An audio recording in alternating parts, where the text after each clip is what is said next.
welcome into Grimm's Gates of Horrors. My name is Grimm, and this is your new haven for all things horror movie related. And today, I'm going to be reviewing a movie that I've been excited for ever since I saw the first teaser trailer, and that is the movie Companion. Companion is a satirical horror comedy that follows Iris, played by Sophie Thatcher, a humanoid robot designed for companionship. Iris is purchased by Josh, played by Jack Quaid, who takes her on a weekend getaway with his friends. Initially, Iris serves her intended purpose, but things take a drastic turn when Iris's programming malfunctions, leading to a brutal and shocking act of violence. And yeah, I've been excited to check out this movie because I remember from the trailer, it said that the same production company who brought us Barbarian, which was my favorite horror movie from 2022, I think it was. And I just love that movie so much. So I was excited to check this movie out, and it did not disappoint. This movie delves into the widespread loneliness epidemic, highlighting how people seek comfort in technology. Iris, as an AI companion, symbolizes the modern reliance on artificial intelligence, whether it is our devices, an app where we can literally talk to AI versions of celebrities or characters. Like, you could probably talk to Iris with it right now. Or even to keep up with our friends and loved ones. And we use this to combat isolation, to not feel alone. The film questions whether technology truly relieves loneliness or just masks it. Companion critiques the exploitation of relationships, specifically in a consumer-driven society. Iris is not just a companion. Iris is a woman-made model. It is a product, an object, purchased for Josh's personal satisfaction. Go if you need to rewind that again, because the sound of that is just horrible and terrifying. Film examines the ethical implications of buying companionship and the power dynamics in those types of relationships. The film addresses the consequences of mechanized misogyny, where Iris's programmed obedience reflects societal expectations of women. The malfunctioning of her programming serves as a metaphor for the rebellion against a culture of non-consent and objectification of women. Iris's journey of self-discovery raises heartfelt questions about awareness and identity. As she becomes more self-aware, Iris grapples with her identity and purpose, challenging the boundaries between artificial intelligence and humanity, or in a real-world context, between societal expectations and independence. And this is where I get into the performances. Man, I love Sophie Thatcher so much. I believe the first time I saw Sophie Thatcher was in The Boogeyman, and ever since then she's been killing it. I mean, she was in the Book of Boba Fett, which the show wasn't that good, but she was a highlight in there for me.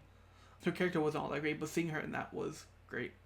And then I recently got into Yellow Jackets, and then she had a really small part in Maxine, but she still stood out to me. I was like, hey, I know her from The Boogeyman.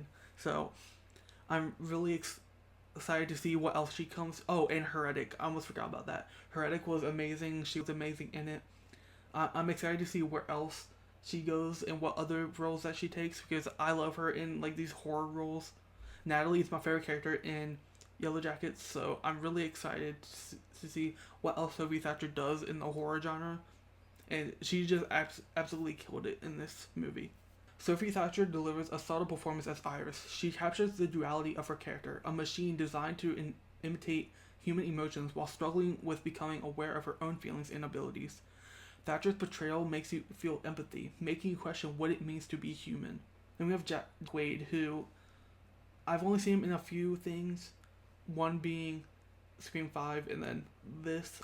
I love him as an actor, but I haven't seen him in a lot of things. I haven't seen The Boys yet. I'm excited for his new movie, Novocaine, that's coming out. I know he's going to kill it in that, so.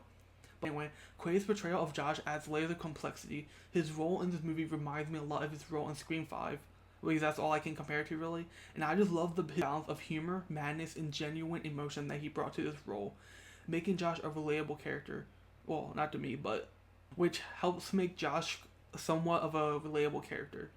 Quaid embodies the flawed human who seeks companionship, but faces the consequences of relying on technology to fulfill his desires. The supporting cast also has some great moments, like Lucas Gage, who I'm enjoying more every time I see him. He was in a few movies that I've seen, like How to Blow Up a Pipeline. I think he was in You, which I enjoyed him in that. And then we had Harvey Gulen as well, who I believe was in Puss in Boots, Last Wish, Status Update with Ross Lynch. He was great, as well as I love that I'm seeing a lot of these small actors more as they grow their filmography, and I think they are great. I just love seeing them succeed with where And I just love that I'm seeing these people more and more throughout the years. But both Lucas Gage, Harvey Gulen, and the other supporting characters, they help enhance the satirical elements of the story. Drew Hancock's direction effectively balances the horror and comedic elements of the film. His unique approach to writing, outlining the first half and discovering the ending as he writes, shows his ability to naturally improvise and add some fresh creativity to the narrative.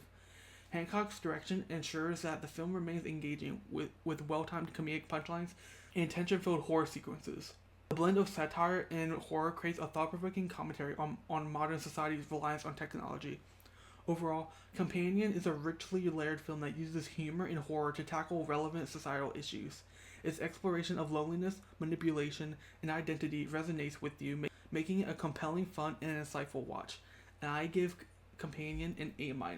Let me know what you thought about this movie down below. Did you like it? Did you not like it? Are you looking to check this movie out? Because I really recommend it, but maybe it's not right for you. Let me know what you think down below in the description. And while you're down there, please drop a like, subscribe if you are new, and turn post notifications on to get notified when I do post again. And all my socials will be down in the description below. I'll have my Instagram, my TikTok, my Blue Sky. Those will be all down there.